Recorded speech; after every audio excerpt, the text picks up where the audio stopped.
Nevertheless, let us go unto him. Then said Thomas, which is called Didymus, unto his fellow disciples, Let us also go, that we may die with him. Then when Jesus came, he found that he had lain in the grave 4 days already. Now Bethany was nigh unto Jerusalem, about 15 furlongs off. And many of the Jews came to Martha and Mary to comfort them concerning their brother. Then Martha, as soon as she heard that Jesus was coming, went and met him, but Mary sat still in the house. Then said Martha unto Jesus, Lord, if thou hadst been here, my brother had not died. But I know that even now, whatsoever thou wilt ask of God, God will give it thee. Jesus saith unto her, Thy brother shall rise again. Martha saith unto him, I know that he shall rise again in the resurrection at the last day. Jesus said unto her, I am the resurrection and the life. He that believeth in me, though he were dead, yet shall he live. And whosoever liveth and believeth in me shall never die.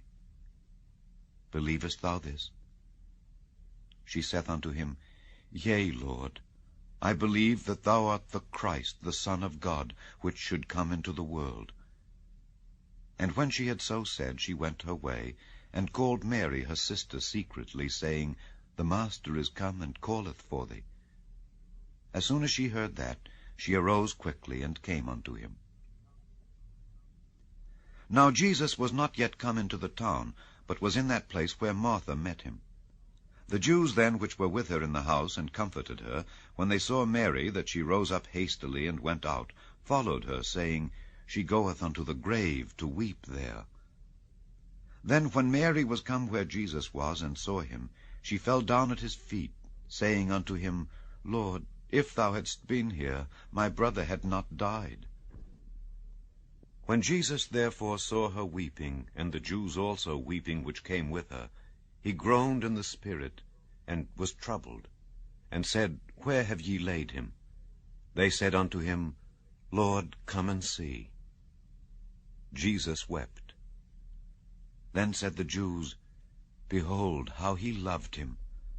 And some of them said, Could not this man, which opened the eyes of the blind, have caused that even this man should not have died? Jesus therefore, again groaning in himself, cometh to the grave. It was a cave, and a stone lay upon it. Jesus said, Take ye away the stone. Martha, the sister of him that was dead, saith unto him, Lord, by this time he stinketh, for he hath been dead 4 days. Jesus saith unto her, Said I not unto thee, that if thou wouldest believe, thou shouldest see the glory of God? Then they took away the stone from the place where the dead was laid, and Jesus lifted up his eyes, and said, Father, I thank thee that thou hast heard me. And I knew that thou hearest me always, but because of the people which stand by I said it, that they may believe that thou hast sent me. And when he thus had spoken, he cried with a loud voice, Lazarus, come forth. And he that was dead came forth, bound hand and foot with grave clothes, and his face was bound about with a napkin.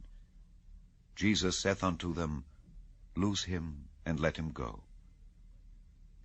Then many of the Jews which came to Mary, and had seen the things which Jesus did, believed on him. But some of them went their ways to the Pharisees, and told them what things Jesus had done.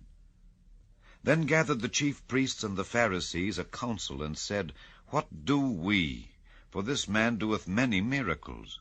If we let him thus alone, all men will believe on him, and the Romans shall come and take away both our place and nation. And one of them, named Caiaphas, being the high priest that same year, said unto them, Ye know nothing at all, nor consider that it is expedient for us that one man should die for the people, and that the whole nation perish not. And this spake he not of himself, but, being high priest that year, he prophesied that Jesus should die for that nation, and not for that nation only, but that also he should gather together in one the children of God that were scattered abroad. Then from that day forth they took counsel together for to put him to death. Jesus therefore walked no more openly among the Jews, but went thence unto a country near to the wilderness, into a city called Ephraim, and there continued with his disciples. And the Jews' Passover was nigh at hand, and many went out of the country up to Jerusalem before the Passover to purify themselves. Then sought they for Jesus, and spake among themselves as they stood in the temple, What think ye, that he will not come to the feast? Now both the chief priests and the Pharisees had given a commandment, that if any man knew where he were, he should show it, that they might take him. Chapter 12. Then Jesus 6 days before the Passover came to Bethany, where Lazarus was, which had been dead, whom he raised from the dead. There they made him a supper, and Martha served. But Lazarus was one of them that sat at the table with him. Then took Mary a pound of ointment of spikenard, very costly, and anointed the feet of Jesus, and wiped his feet with her hair. And the house was filled with the odor of the ointment. Then saith one of his disciples, Judas Iscariot, Simon's son, which should betray him, Why was not this ointment sold for 300 pence and given to the poor? This he said, not that he cared for the poor, but because he was a thief, and had the bag, and bare what was put therein. Then said Jesus, Let her alone. Against the day of my burying hath she kept this. For the poor always ye have with you, but me ye have not always. Much people of the Jews therefore knew that he was there, and they came not for Jesus' sake only, but that they